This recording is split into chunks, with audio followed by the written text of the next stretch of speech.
Hello everyone, welcome back to the channel. Hope you are doing well and fine, and in today's video I'll be showing you how to add a shopping cart to my Wix website. So without wasting any time, let's just jump right on the video and make sure to watch this video till the end and follow the steps as well.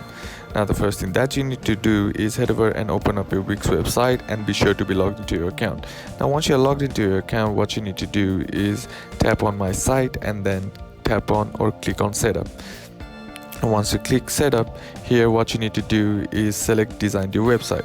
And once you select design your website, here you'll be sent to your design your website options. And now on the left hand side of the screen you'll be seeing bunch of icons. Simply tap on the plus icon that is highlighted in blue color, and once you tap on that, here you'll be able to add elements.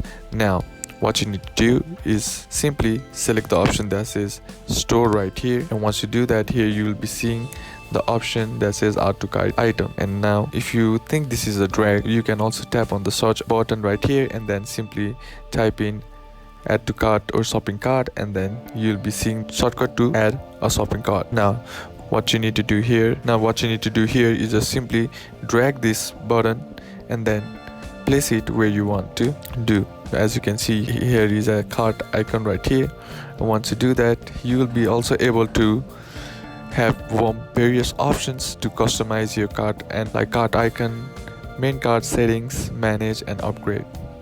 And once you're done with all this, you will be also able to add products to your cart, and that's basically how to do it. And that's it for today's video, guys. Hope this video was useful to you. Leave a like if it did, comment down below what the next video should be on, consider subbing to the channel. Thank you for watching. Bye bye.